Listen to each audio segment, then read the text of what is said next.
अष्टम और 12वें घर का नेचर बहुत क्लोजली मिलता जुलता है। तो इसीलिए डेथ ऑफ अ रिलेशनशिप और loss of a relationship is very closely. तो वर्गो भी वो साइन बन जाता है जिसमें कोई भी अकेला नहीं रह सकता। यानी जब जब आपका ओरिजिनल 12th हाउस का एक्टिवेशन शुरू होगा मंथ वाइज, आप देखो उस महीने में आपका ये, मैं इसको खत्म करके फुर्सत करूँ। 12th हाउस में ओल्ड एज होम हम लोग पढ़ते हैं, ऐसा किधर बोला? ये सोचने वाली बात है। जैसे जी जिस प्रकार से, जैसे कि आपका संबंध है 7th हाउस, प्रेम संबंध है, तो कोई ऐसा हाउस तो होगा जो ये बताता होगा कि आपका उस टाइम पे कोई भी प्रेमी नहीं होगा या आपका किसी के साथ संबंध नहीं होगा। अगर 7th हाउस अदर पीपल दिखाता है तो 12th हाउस आइसोलेशन बनता है। इसका कारण 12th हाउस में नहीं है, इसका 7th हाउस के गिर जाने में है कि सप्तम सेवन गिरे। खत्म हो गया सारा। इसीलिए पाइसिस जैसे ही राइज हो रहा है, लिब्रा चला जाता है, अकेलापन आ जाता है। तो ही अकेलापन आएगा। जब तक लिब्रा नहीं जाएगा तब तक अकेलापन नहीं नहीं आएगा। आएगा। तो ये समझने वाली होती है जी। कि वो आइसोलेशन उसको बोला तो बोला क्यों, हम्म, क्योंकि ये भेद है लिब्रा और पाइसिस में।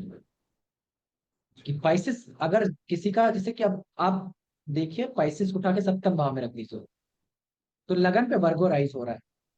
हम्म, ठीक है, लगन पे वर्गो राइज हो रहा है। अब वर्गो में क्या क्या चला गया है? एरीज चला गया है और अक्वेरियस चला गया है। एक्वेरियस चला गया। ठीक है, हम्म, और इसके सेकेंड हाउस में लिब्रा है। हम्म, तो वर्गो की सारी चाहत के लिए, सेकेंड हाउस के लिए सब, उसका जो कह लीजिए कि वर्गो वो है जो पाइसिस नहीं है, जैसा भी समझ। क्योंकि अष्टम में आ गया। हाँ, तो वर्गो भी वो साइन बन जाता है जिसमें कोई भी अकेला नहीं रह सकता। वर्गो हाँ। को 4 लोग चाहिए चाहिए हम्म, साथ में होने के लिए, कुछ भी अकेला नहीं कर सकता। अकेला करने के लिए और एक क्या खासियत होनी चाहिए? आत्मविश्वास होना चाहिए। वो एरीज से आता है, वो भी वो चला गया एरीज जा 6। चुका है। समझ रहे हैं? तो इसीलिए वर्गो जब भी कुछ करने जाएगा तो वो पार्टनर ढूंढता है कि कोई मेरे साथ चल, मेरा ये काम कराना है तो मेरे साथ कोई ना कोई जरूर चले। हम्म, है ना? उसके लिए पार्टनरशिप इंपॉर्टेंट हो जाता है, क्योंकि आत्मविश्वास नहीं, कुछ भी शुरू करने का वो नहीं। ये इसलिए वर्गो बीच का साइन भी है, पाइसिस अंत का साइन हम्म, है, एट द एंड। तो आपको हर कुंडली को खोल करके बैठ करके बस उसको देखना है। फिर देखते देखते वो विचार खोलेंगे कि ये ऐसा क्यों, वो वैसा क्यों। जब तक ये नहीं आएगा ना, तो वही कह रहे हैं वो प्रेम नहीं है ना। फिर तो कोई भी, आज कोई पढ़ा रहा है कल को कोई और पढ़ाएगा, कुछ और बुक में लिखा हुआ आएगा, कब तक पढ़ोगे? कब तक? जितने लोगों के विचार है तब तक खंडोलोगे, कभी तो अपने विचार खंडोगे जो भीतर से आएगा। है ना? सिंपल ऐसे सा पॉइंट। डिवोर्स देखते हैं 12th से, तो 7 से 6 पढ़ता है इसलिए। डिवोर्स देखते हैं 12th से देखते हैं कि 6th से देखते हैं? सेकेंड हाउस तो संबंध के मृत्यु का भाव। Second half. असल में एक्चुअली में कभी भी किसी की मृत्यु ओरिजिनली जो है वो है तो 12th हाउस ओरिजिनल, देखना। बट उसका रूट नहीं, मतलब डेरिवेटिव है वो। 12th हाउस में मृत्यु डेरिवेटिव है। जैसे कि हम लोग ने 8th और 12th की, जब मैं लास्ट लेक्चर में जब तक बता रहा था ना, तो कारण है 12th हाउस, कारण है, पिता है अष्टम से। सो अष्टम और 12वें घर का नेचर बहुत क्लोजली मिलता जुलता है। तो इसीलिए डेथ ऑफ अ रिलेशनशिप और loss of a relationship is very closely, but मूलभूत 12th हाउस आएगा उससे। तो इसीलिए 6th हाउस डिवोर्स बन जाता है कि वो चीज खत्म होने के लिए। 12th हाउस खत्म करने का काम, वो चीज फिनिश हो। आप देखो, सिंपल सा एक सूत्र बताता हूँ। जब जब आपके 12th हाउस में पूर्णिमा होगी,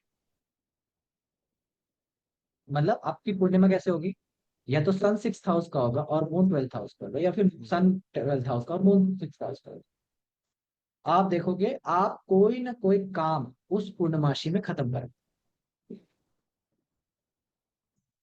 उसी पूर्णमासी में खत्म हो रहा होगा काम। जैसे कि आपका जैसे कैंसर का साइन 12th हाउस में, तो पौष पूर्णिमा जो भी लगेगी आपकी, पौष पूर्णिमा या संक्रांति में जब सूर्य उग जाता है, यानी कि जनवरी में, उसके बाद जो पूर्णिमा लगती है उसके इर्द गिर्द आपका कोई ना कोई काम जो भी आप कर रहे होते हो वो फिनिश होगा। और ये बार बार होगा, ऐसा नहीं है कि एक ही बार, वहां पे हर साल पूर्णिमा आएगी एक एक बार, आप कुछ ना कुछ वहां पे फिनिश करो। सिंपल सा एग्जांपल मुझे भी याद है, अभी अपना ही एग्जांपल मुझे याद आता है कि मैं अपना मुझे तो दूसरे में ज्यादा इंटरेस्ट नहीं, तो अपना वाला देखता हूँ। सो जैसे मुझे याद है कि मेरा सैजिटेरियस यानी कि गुरु पूर्णिमा हो रही है, सैजिटेरियस में मून जाता है, Guru Purnima is the time when I am resigning from the job. And Margashirsha Purnima हो रही है जब मैं मेरा ट्रेनिंग खत्म हो रहा है, जैसे कि जो योगा ट्रेनिंग कर रहे थे तो वो खत्म हो रहा है। सो एक तरफ गुरु पूर्णिमा में जॉब खत्म होती है, और दूसरी तरफ जब दूसरी बार पूर्णिमा पड़ती है उसी उन्हीं दो भावों में, 6 और 12 में, तो ये ट्रेनिंग खत्म होती है। तो कोई भी चीज खत्म होने के लिए आप ये देखो, आप एक्टिवेशन में भी लगाओगे, जब जब पाइसेस आएगा या फिर जब जब आपका ओरिजिनल 12th हाउस का एक्टिवेशन शुरू होगा मंथ वाइज, आप देखो उस महीने में आपका ये, मैं इसको खत्म करके फुर्सत करूँ, मैं इसको खत्म करके फुर्सत करूँ, ऐसा आपका मनोदशा होगा चीजों को सर लेकर। एक्टिवेशन कैसे पता चलता है कब हो रहा है? वो बताएंगे, उसका टेंशन नहीं, वो एक सर लाइन एक में चीज कहते और है, हैं। जैसे जी जी, जैसे आपने बताया 12th हाउस में सूर्य शनि बैठे हैं, तो ये मैलेफिक है शनि। अगर 12th हाउस में अगर केतु बैठा होगा या फिर राहु बैठा होगा, तब भी ये सारे यही इफेक्ट होंगे क्या? ये नहीं, जो जो शनि आपने केवल रिलेशनशिप। शनि हो तो सारा कुछ नहीं खराब होगा ना, तो वहां पे मेलेफिक्स का इम्पैक्ट डाल रहे हैं दो द्वंद्व ग्रहों के माध्यम से। जैसे मंगल और बुध, तो द्वंद्व ग्रह है शनि, तो एक दूसरे से पोलर अपोजिट है, तो दोनों में फाइटिंग हो रही है, ऐसा खराब कर ले इसको जबरदस्ती। मारता नहीं है, राहु फंसाता है। पॉलिटिक्स करता है। पॉलिटिक्स भी बोल, मतलब वो उलझा के रखता है ना उसमें, उसका मुद्दा निकालने का नहीं है, उसका मुद्दा और उलझाने, और केतु पर का सन। मुद्दा उलझाने का नहीं है, वो काट पीट के फैलेगा। सन न्यूट्रल होता है, लेकिन अगर मेलिफिक के साथ में आ जाए तो पीड़ित हो गया। तो दो दो इसीलिए मिला के भेजा दिया, कभी भी सिंगल नहीं था। अच्छा, जैसे कॉम्बिनेशन वगैरह आप मतलब बताएंगे बाद में ना, कौन से प्लेनेट से हाँ किसके हाँ, साथ क्या सब कॉम्बिनेशन? बताएंगे। मैं तो तुमको बहुत सिंपल सूत्र बता रहा हूँ, मैं तो अभी ग्रहों की जी बात ही नहीं किया। मैं तो तुमको कह रहा हूँ कि देखो, किसी एक ग्रह, एक हाउस में तुमको 2-3 मेलेफिक्स मिल जाए। मेलेफिक्स तुमको पता है भाई कि भाई चंद्रमा, बुध, बृहस्पति, शुक्र, ये सब बेनिफिक्स कहलाते हैं। सूर्य न्यूट्रल कहलाता है, लेकिन मेलेफिक्स का ट्रेट रखता है, लिटिल थोड़ा सा मेलेफिक के टर्म्स में। मंगल, केतु, शनि, राहु, शनि केतु, ये सब मेलेफिक्स कहलाते हैं। सिंपल सा बात वहां पे बात करें, ठीक है। ऐसे इतने ही उसका इस्तेमाल कर रहा हूँ, अभी अभी ज्यादा डीप में जा ही नहीं रहा। मैं तो बस उस बात कर रहा हूँ, हाउस हाउस डिस्ट्रॉय कौन सा हुआ, और ये देख।